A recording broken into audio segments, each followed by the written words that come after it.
The unexpected guest. The golden hour cast a warm glow over Beverly Hills as the city's elite prepared for another evening of luxury and indulgence. Among the gleaming towers and designer boutiques stood Lumiere, a restaurant that had become synonymous with exclusivity and sophistication. Its crystal chandeliers sparkled like diamonds, and the soft jazz music floating through the air created an atmosphere where only the wealthy felt truly at home. Ashley Martinez had been working at Lumiere for 3 years, and she wore her position like a badge of honor. At 28, she had climbed her way up from a small-town diner to one of Beverly Hills' most prestigious establishments.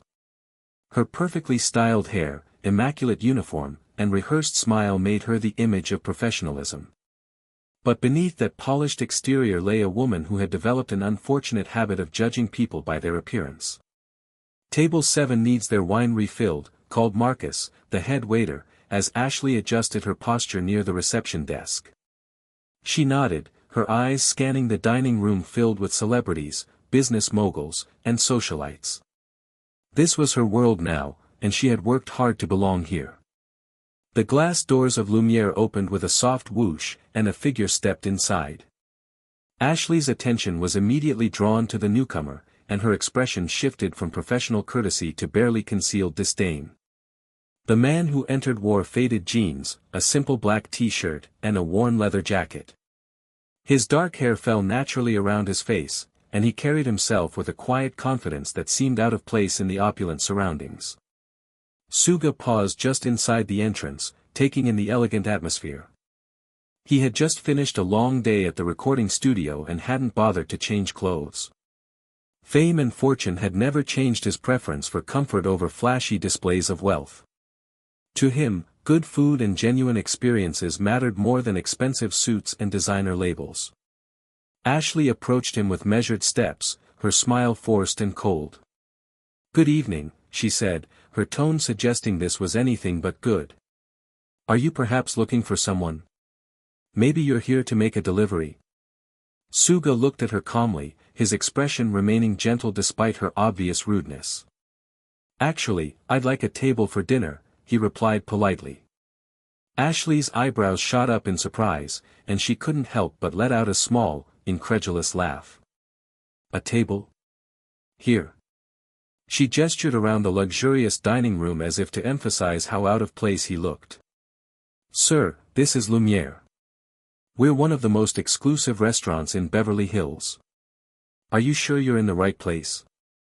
The conversation was beginning to draw attention from nearby patrons, but Suga remained unfazed. "Yes, I'm sure this is where I want to dine tonight." Ashley's smile became even more strained as she realized he wasn't going to leave quietly. She had dealt with people like this before, those who wandered in off the street thinking they could afford to eat where the rich and famous dined. It was her job, she told herself, to maintain the restaurant's standards and reputation. The judgment. Ashley's mind raced as she studied the man before her. His clothes looked like they came from a regular department store, nothing designer or expensive. His shoes were comfortable sneakers, not the Italian leather loafers she was accustomed to seeing on Lumiere's clientele. Everything about him screamed ordinary, and ordinary people didn't belong in her world. "Let me check our availability," she said with false sweetness, turning toward the reception desk. She made a show of looking at the reservation book, flipping through pages unnecessarily while shaking her head. Several other staff members noticed her theatrical display, but none dared to intervene. "I'm sorry," Ashley announced, returning with a triumphant smile, "but we're completely booked tonight. Perhaps you could try the diner down the street? I'm sure they'd be more accommodating to your needs." Suga's expression remained calm, though a flicker of amusement crossed his eyes. "I can see several empty tables from here," he observed quietly. "Are you sure there's nothing available?" Ashley's cheeks flushed with embarrassment and anger. How dare he question her? She glanced around the dining room and realized that he was right, there were indeed several vacant tables. Her lie had been exposed, and now other patrons were watching the exchange with growing interest. "Well," she said, her voice taking on a sharper edge, "we do have some tables, but they're reserved for our valued customers." This restaurant has a certain standard to maintain.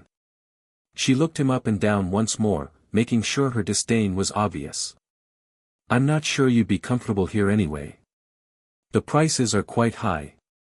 Marcus, the head waiter, noticed the commotion and approached quietly. He had been in the hospitality business for over 20 years and had learned never to judge a customer by their appearance. He'd seen billionaires in flip-flops and celebrities in sweatpants. But Ashley was one of their best waitresses, and he didn't want to undermine her in front of the customers. Is everything all right here? Marcus asked diplomatically. Ashley seized the opportunity. This gentleman is looking for a table, but I was just explaining our reservation policy. Suga spoke up, his voice remaining steady and polite. I understand you're busy, but I'd really appreciate the chance to dine here tonight. I've heard wonderful things about Lumiere's cuisine. Something in his tone gave Marcus pause. There was a quiet authority in the way he spoke, a confidence that seemed out of place with Ashley's assessment of him. But before Marcus could respond, Ashley jumped in again. I suppose we could seat you, she said with exaggerated reluctance, but it would have to be in our less popular section. Follow me. Without waiting for a response, Ashley turned and began walking toward the back of the restaurant, her heels clicking sharply against the marble floor. She led Suga past the prime tables with their perfect lighting and stunning views, past the VIP section where celebrities often dined, and into the farthest corner of the restaurant. The humiliation. The table Ashley chose was tucked away in the darkest corner of the restaurant, near the kitchen doors where the constant noise of clattering dishes and muffled conversations from the staff created an unpleasant atmosphere. It was the kind of table typically reserved for difficult customers or last-minute walk-ins that management wanted to hide from their regular clientele. Here we are, Ashley announced with false cheerfulness, dropping the leather-bound menu onto the table with more force than necessary. This is perfect for you, nice and private, away from the main dining area. I'm sure you'll feel much more comfortable here. Suga looked at the dimly lit corner, then back at Ashley with the same gentle smile he'd maintained throughout their interaction. Thank you, he said simply, pulling out his chair and sitting down gracefully. Ashley was taken aback by his composure. Most people would have been embarrassed or angry by now, but he seemed genuinely unbothered by her treatment. This only irritated her more. She had expected him to storm out or at least show some sign of discomfort, but instead, he sat there as if nothing unusual had happened. I'll give you a few minutes to look over the menu, she said curtly. Though I should warn you, our dishes are quite expensive. The appetizers alone start at $60. As she walked away, Ashley couldn't resist making a comment loud enough for the nearby tables to hear. Some people really don't know their place, she muttered, causing a few patrons to glance over curiously. Back at the reception desk, Ashley found herself unable to concentrate on her other duties. She kept glancing over at the corner table, watching Suga as he calmly perused the menu. His serene demeanor was infuriating to her. Why wasn't he intimidated? Why wasn't he leaving? 20 minutes later, Ashley returned to take his order, notepad in hand and an expression of barely contained annoyance on her face. Have you decided? She asked without preamble, not bothering with the usual pleasantries she offered other customers. Suga looked up from the menu with a thoughtful expression. Yes, I think I'll have the Wagyu beef with truffle sauce, and could I also get the lobster thermidor as an appetizer? Ashley's pen froze above her notepad.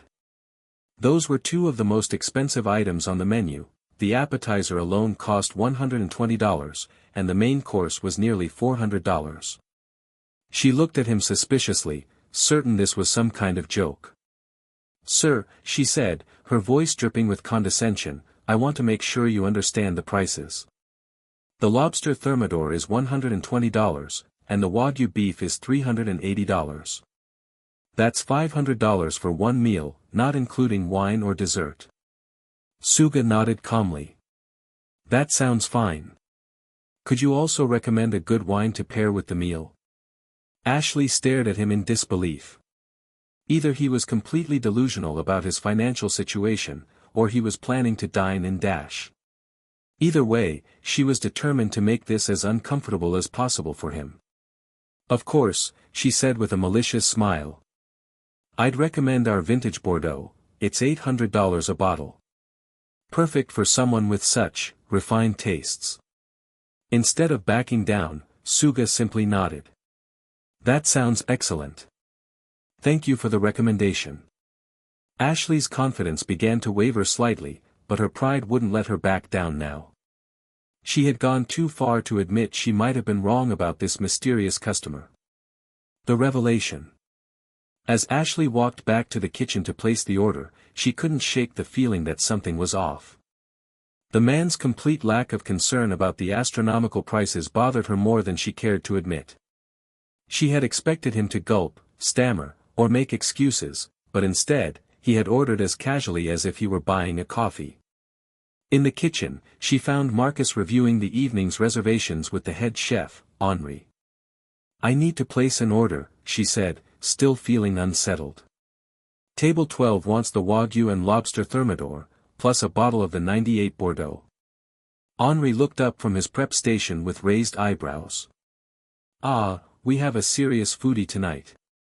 That's an excellent combination. Who's the customer? Some random guy who wandered in off the street, Ashley replied dismissively. Probably doesn't even realize what he's ordered. Marcus frowned. Ashley, you seated a walk-in at table 12? That's our worst table. He's not exactly Lumiere material, Ashley said defensively. I'm doing him a favor by serving him at all. Meanwhile, at table 12, Suga was quietly enjoying the atmosphere despite its less-than-ideal location. He had pulled out his phone and was scrolling through messages from his manager and bandmates when he noticed a young busboy approaching his table with a pitcher of water. Excuse me, sir, the busboy said in a hushed voice, his eyes wide with recognition. Are you Suga from BTS? Suga looked up and smiled warmly. Yes, but let's keep that between us, okay? I'm just trying to enjoy a quiet dinner. The busboy's face lit up with excitement, but he managed to keep his voice down. Of course, sir. I'm such a huge fan. My sister is going to freak out when I tell her I met you. Would it be possible to get an autograph later? Absolutely, Suga replied kindly. What's your name? It's Miguel, sir. I've been working here for 6 months, saving up for college. As Miguel walked away, practically glowing with excitement, he couldn't help but share the news with his fellow staff members in the kitchen. Word spread quickly among the younger employees, and soon several of them were finding excuses to walk past table 12 to catch a glimpse of the global superstar. Henri, the head chef, overheard the whispered conversations and approached Miguel. Did you say Suga is at table 12? Yes, chef. He's sitting right there in the corner. Henry's expression darkened. The corner? Who seated him there? Ashley did, chef. She said he wasn't Lumiere material. Henry's face went pale. He knew exactly who Suga was, not just as a member of one of the world's biggest musical acts, but as someone with significant influence and millions of devoted fans. If word got out that Lumiere had treated him poorly, it could be devastating for the restaurant's reputation. Get Marcus, Henri said urgently. Right now. Within minutes, Marcus was in the kitchen, his face grave as Henri explained the situation. They both looked toward the dining room, where Ashley was still blissfully unaware of the magnitude of her mistake. We need to handle this carefully, Marcus said quietly. If she's already been rude to him. She has, Miguel confirmed. I heard her making comments about his clothes when she seated him. Marcus closed his eyes and took a deep breath. In his 20 years in the restaurant business, he had never faced a situation quite like this. They needed to salvage the situation before it became a public relations nightmare. Justice served. Marcus straightened his tie and walked purposefully toward table 12, his mind racing with how to salvage the situation. As he approached, he could see Suga sitting calmly, seemingly unbothered by his poor treatment. The head waiter cleared his throat softly. Excuse me, sir, Marcus said with genuine respect. I'm Marcus, the head waiter. I want to personally apologize for any inconvenience you may have experienced this evening. Would you allow us to move you to a more suitable table? Suga looked up with interest. That's very kind of you, but I'm actually quite comfortable here. The food smells wonderful from the kitchen. Sir, with all due respect, someone of your stature deserves our best table. Please, allow me to relocate you to our VIP section. At that moment, Ashley appeared with the wine, having overheard the last part of the conversation. Marcus, what's going on? I'm handling this table. Marcus shot her a warning look, but Ashley was too focused on asserting her authority to notice. She turned to Suga with her familiar condescending smile. Here's your wine, sir. I hope you're prepared for the bill, it's going to be quite substantial. She poured the wine carelessly, letting a few drops spill onto the white tablecloth. Suga remained calm, but Marcus stepped forward. Ashley, perhaps you should attend to your other tables. I can handle this, Marcus. I know exactly what kind of customer we're dealing with here. At that moment, Henri emerged from the kitchen, his chef's hat and pristine apron making him instantly recognizable. He walked directly to Suga's table, ignoring Ashley completely. Mr. Suga, Henri said with a respectful bow, it is an honor to have you dining with us tonight. I personally prepared your meal, and I hope it exceeds your expectations. Ashley's face went white. Mr. Suga? Who is? Ashley, Marcus interrupted, his voice stern, please step aside. But Ashley was beyond hearing warnings. Her pride and embarrassment were making her reckless. I don't care who he thinks he is, she said loudly enough for nearby tables to hear. He walked in here looking like he couldn't afford a meal at McDonald's, and now everyone's treating him like royalty. This is ridiculous. The dining room fell silent. Every patron, every staff member stopped what they were doing to stare at the unfolding drama. Suga finally stood up, his quiet dignity commanding the room's attention. I think there's been a misunderstanding, he said gently, his voice carrying clearly in the hushed restaurant. I never asked for special treatment. I just wanted to enjoy a meal. Miguel, the young busboy, couldn't contain himself any longer. Ashley, don't you know who this is? This is Suga from BTS. He's one of the most famous musicians in the world. Ashley's mouth fell open as the realization hit her. Around the dining room, patrons began pulling out their phones, recognizing the global superstar they had just witnessed being mistreated. The whispers started immediately. Oh my God, is that really him? Did she just insult Suga from BTS? This is going to be all over social media in minutes.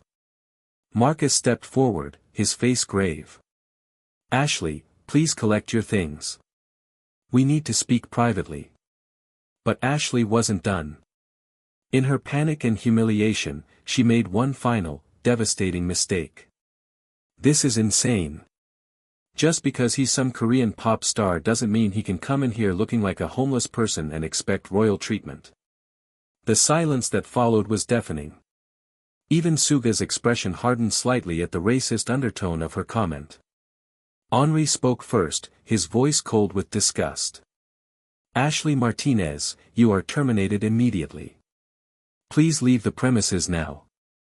As security escorted a sobbing Ashley from the restaurant, Marcus turned to Suga with profound embarrassment. Sir, I cannot apologize enough for this inexcusable behavior. Your entire meal tonight is on the house, and I hope you'll give us another chance to show you the respect and service you deserve. Suga smiled graciously. Thank you, Marcus. But I insist on paying for my meal. The food was excellent, and most of your staff have been wonderful. He paused, looking around the dining room where patrons were still watching in awe.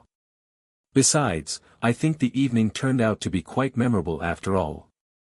As Suga enjoyed the rest of his meal at a prime table overlooking the city lights, Ashley's story spread across social media like wildfire. Videos of her meltdown and racist comments went viral within hours, serving as a powerful reminder that respect and kindness should be given to everyone, regardless of their appearance or background. The young busboy Miguel got his autograph and a generous tip that would help with his college expenses. Henri personally prepared a special dessert in Suga's honor. And Marcus learned a valuable lesson about the importance of treating every customer with dignity. Months later, Lumiere became known not just for its excellent food, but as the restaurant where a global superstar was treated poorly by one employee, only to be embraced by the rest of the staff who understood that true class comes from how you treat others, not from what you wear or how much money you have. Ashley never worked in fine dining again, her reputation destroyed by her own prejudice and arrogance. But her story became a cautionary tale shared in hospitality training programs around the world. Never judge a book by its cover, because you never know who might be reading your story. The end.